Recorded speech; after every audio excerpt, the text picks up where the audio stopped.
غالب سنائے خواجہ بیزداں گزاشتم کا آن ذات پاک مرتبہ دانے محمد است۔ غالب فرماتے ہیں کہ ہم نے نبی اکرم نور مجسم صلی اللہ علیہ وآلہ وسلم کی تعریف و توصیف اللہ تعالیٰ پر چھوڑ دی، کیونکہ وہی ذات جانتی ہے کہ نبی اکرم نور مجسم صلی اللہ علیہ وآلہ وسلم کا مرتبہ کیا ہے اور ان کا مقام کیا ہے۔ اے واعظ، اے تقریر کرنے والے، اپنی آواز کو دھیما کر، تجھے نہیں معلوم کہ تو کس ہستی کا بیان کر رہا ہے، اور اپنی تقریر میں جو تو طوبہ کے سائے کی تعریف کر رہا ہے، تجھے نہیں معلوم کہ طوبہ کا سایہ بھی اس ذات گرامی محمد مصطفیٰ صلی اللہ علیہ وآلہ وسلم کی رحمت کا امیدوار ہے، اور بروز حشر ان کی رحمت کے زیر سایہ ہوگا۔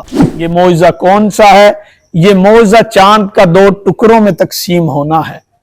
جب عرب کے بدو آپ صلی اللہ علیہ وآلہ وسلم کے حضور آئے اور انہیں درخواست کی کہ ہمیں آپ صلی اللہ علیہ وآلہ وسلم اس چاند کو 2 ٹکڑے کر کے دکھائیں، تو وہ چاند آپ صلی اللہ علیہ وآلہ وسلم کی انگشت مبارک سے 2 حصوں میں تقسیم ہو گیا۔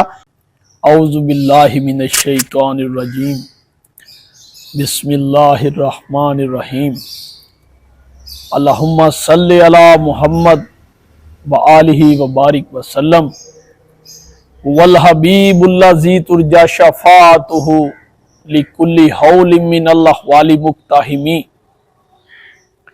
تو آج کا ہمارا موضوع مرزا غالب کی ایک نعتیہ غزل ہے،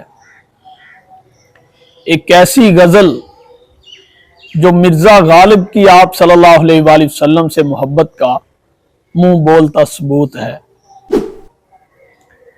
مرزا غالب جن کی تمام تر شاعری ہمیں عشق و معشوقی کے مضامین پر ملتی ہے، جب وہ آپ صلی اللہ علیہ وآلہ وسلم کی ثنا بیان کرنے پر آئے تو انہوں نے ایک ایسی غزل لکھ ڈالی جو اپنے وقت میں بھی شعراء آفاق غزل رہی، اور مرزا غالب کے بعد میں بھی اس غزل نے اپنی آفاقیت اور اپنی شہرت کی بنا پر لوگوں کے دلوں اور زباں پر گھر کر لیا۔ تو آئیے چلتے ہیں، مرزا غالب کی اس نعتیہ غزل کا آغاز کرتے ہیں جو انہوں نے آپ صلی اللہ علیہ وآلہ وسلم کو خراج عقیدت پیش کیا۔ تو فرماتے ہیں، حق جلوہ گرزی طرز بیان محمد است، آرے کلام حق با زبان محمد است۔ تو فرماتے ہیں کہ حق جو اللہ تعالیٰ کا کلام ہے وہ آپ صلی اللہ علیہ وآلہ وسلم کی زبان مبارک سے ادا ہوا، اور آپ صلی اللہ علیہ وآلہ وسلم ہی کی زبان مبارک ہے جس سے حق اپنے کلام کو عام انسانوں تک پہنچاتا ہے۔ اللہ تعالیٰ نے جب انسانوں میں چاہا کہ اپنے کلام کو پہنچائے تو اس نے جس زبان مبارک کا چناؤ کیا وہ آپ صلی اللہ علیہ وآلہ وسلم کی زبان مبارک تھی، اور جو طرز بیان تھا وہ آپ صلی اللہ علیہ وآلہ وسلم کا حسن بیان تھا جس نے لوگوں کے دلوں کے منہ موڑ ڈالے خدا کی جانب اور دین اسلام کی جانب۔ تو ہم یہ کہہ سکتے ہیں کہ حق تعالی نبی اکرم نور مجسم صلی اللہ علیہ وآلہ وسلم کی زبان مبارک سے کلام کرتا ہے، اسی لیے فرمایا رے کلام حق با زبان محمد است۔ پھر لکھتے ہیں، آئینہ دار پرتوے مہرست ماہتاب، شان حق آشکار زی شان محمد است۔ تو غالب فرماتے ہیں کہ جس طرح ایک ماہتاب خورشید کی روشنی کا محتاج ہوتا ہے، چاند کی روشنی جو سورج کی روشنی سے ادار لی گئی ہے، اسی طرح حق تعالی نبی اکرم نور مجسم صلی اللہ علیہ وآلہ وسلم کی شان عظمیٰ سے آشکار ہو رہا ہے۔ شان حق آشکار زی شان محمد است، تیرے کظاہر آئینہ در ترکش حق است، اما کشاد آنزی کمان محمد است، اما کشاد آنزی کمان محمد است۔ تو غالب فرماتے ہیں کہ قضاء و قدر کا جو تیر ہے وہ اللہ تعالیٰ نے اپنے ترکش میں رکھا ہوا ہے، اپنے निशाने पर रखा हुआ है, जबकि इस तीर को चलाने के लिए जो कमा इस्तेमाल होती है वो नबी अकरम नूर मुजस्सम सल्लल्लाहु अलैहि वसल्लम की ज़ात मुबारका है।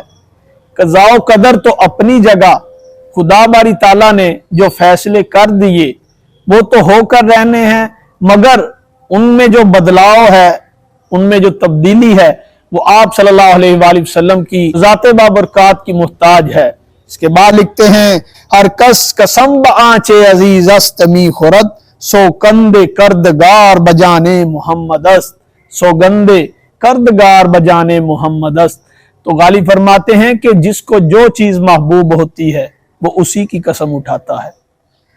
और अल्लाह पाक ने आप सल्लल्लाहु अलैहि वसल्लम की उम्र मुबारक की कसम खाई।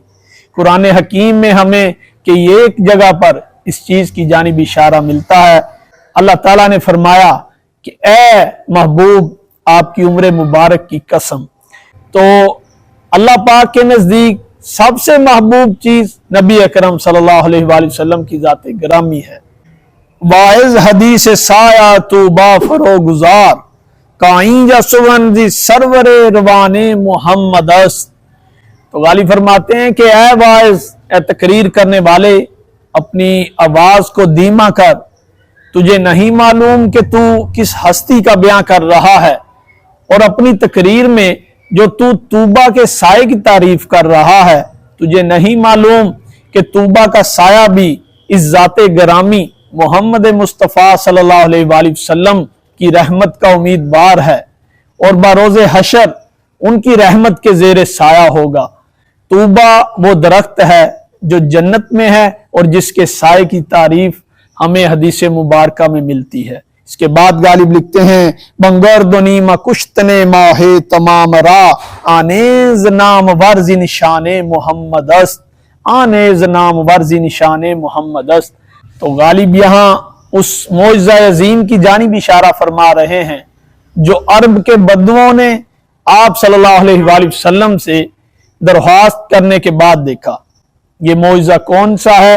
ये मौजज़ा चांद का दो टुकड़ों में तकसीम होना है। जब अरब के बद्दू आप सल्लल्लाहु अलैहि वसल्लम के हजूर आए और उन्होंने दरख्वास्त की कि हमें आप सल्लल्लाहु अलैहि वसल्लम इस चांद को दो टुकड़े करके दिखाएं, तो वो चांद आप सल्लल्लाहु अलैहि वसल्लम की अंगुश्ते मुबारक से दो हिस्सों में तकसीम हो गया। तो गाली फरमाते हैं कि मोहम्मद मुस्तफ़ा सल्लल्लाहु अलैहि वसल्लम की ज़ात गिरामी वो ज़ात है जिनकी अंगुश्ते मुबारक ने माह तमाम को दो हिस्सों में बांट कर रख दिया। तो इसके बाद अपने आखिरी और इंतहाई मशहूर ज़माना शेर में फरमाते हैं, गालिब सनाए ख्वाजा बयज़दां गुज़ाश्तम, गालिब सनाए ख्वाजा बयज़दां गुज़ाश्तम, का आ ज़ाते पाके मर्तबा दाने मोहम्मद अस्त, का आ ज़ाते पाके मर्तबा दाने मोहम्मद अस्त। तो गालिब फरमाते हैं कि हमने नबी अकरम नूर मुजस्सम सल्लल्लाहु अलैहि वसल्लम की तारीफ व तौसीफ अल्लाह ताला पर छोड़ दी, क्योंकि वही ज़ात जानती है कि नबी अकरम नूर मुजस्सम सल्लल्लाहु अलैहि वसल्लम का मर्तबा क्या है और उनका मुकाम क्या है। क्योंकि आप सल्लल्लाहु अलैहि वसल्लम की तारीफ का जो म्यार है, इंसानी अक्ल व शऊर उस पर पूरा नहीं उतर सकता। अल्लाह ताला ही आप सल्लल्लाहु अलैहि वसल्लम के असल मर्तबा को जानता है, क्योंकि आप सल्लल्लाहु अलैहि वसल्लम की ज़ात गिरामी कोई आम ज़ात नहीं। आप सल्लल्लाहु अलैहि वसल्लम ही वो हुस्ने तख्लीक हैं जिनके लिए इस पूरी कायनात को तख्लीक किया गया। ये आसमां बनाए गए, ये ज़मीन बनाई गई, ये सितारे बनाए गए, ये चांद बनाया गया, और न जाने कितने ही आलम अल्लाह पाक ने अपने महबूब के लिए तख्लीक किए। तो गालिब इसी शेर पर अपनी शोरा फा गज़ल का इख्तिताम फरमाते हैं और नबी अकरम नूर मुजस्सम सल्लल्लाहु अलैहि वसल्लम की ज़ात गिरामी को इस शेर के साथ खराज अकीदत पेश करते हैं। गालिब सनाए ख्वाजा बयज़दां गुज़ाश्तम, का आ ज़ाते पाके मर्तबा दाने मोहम्मद अस्त। तो अल्लाह ताला से दुआ है कि इसी तरह उन तमाम तर शोरा की तहरीरें आप अहबाब के सामने रखने की तौफीक अता फरमाए जिन्होंने अल्लाह ताला की मोहब्बत का बयान किया और अल्लाह ताला के महबूब حضور سرور کائنات صلی اللہ علیہ وآلہ وسلم کی محبت میں غزلیں، نعتیں اور قصائد لکھے، وَمَا عَلَيْنَا إِلَّا الْبَلَاغُ الْمُبِينُ۔